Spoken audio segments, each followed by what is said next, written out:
21 janari 1920 është dita që shpëtoi Shqipërinë. Në Lushnjën e vogël u mbajt kongresi më i madh në historinë e vendit. Familjarë të delegatëve që morën pjesë në kongres, përfaqësues të pushtetit vendor dhe të partive politike, nxënës, qytetar lushnjar dhe vizitor, vizituan sot ambientet e shtëpisë Kongres. Politika ka uruar gëzuar ditën e kongresit të Lushnjës, ditën e burrave të mëdhenj politikan që rrezikuan çdo gjë për të themeluar shtetin shqiptar. Sot shqiptarët dhe veçanërisht populli i Lushnjës kujtojnë 106 vjetorin e këtij kongresi.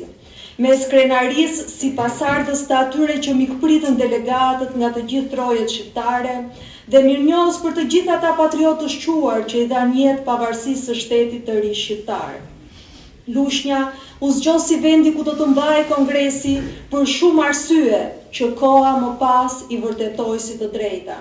Kongresi Kombëtar i Lushnjës u mblodh nga data 21 deri në 31 janar të vitit 1920 për të organizuar qëndresët kundër planeve të fuqive të mëdha të luftës së parë botërore, të cilët kishin nxjerrë në treg si plaçk pavarësinë kombëtare dhe të rësinë territoriale të shtetit shqiptar.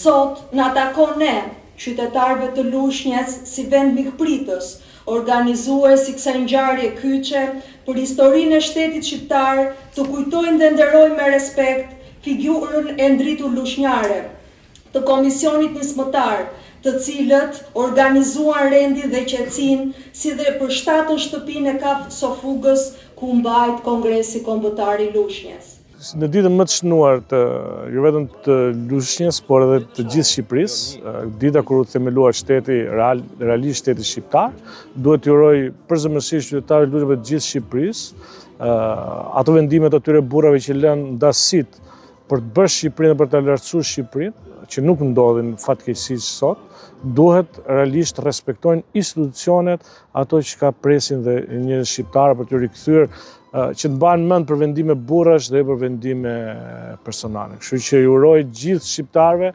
kthjellësi dhe maturinë në këtë ditë të shënuar. Me lejoni t'ju uroj gëzuar 106 vjetorin e Kongresit Lushnjës.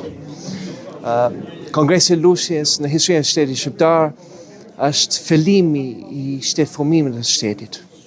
Ka qenë koha që ne kemi pasur politikanët që kanë sakrifikuar çdo gjë për të krijuar, për të financuar vetë nga xhepet e tyre një shtet të ri në Evropë. Prandaj mesazhi më i mirë që ne mund të marrim në këtë kohë që ka kaq shumë trazira, kaq shumë vështirësi, ka çështje të spakut të tjera, që ne shqiptarët kemi një histori ku shqiptarët kanë ditur si të bëjnë vetë shtet.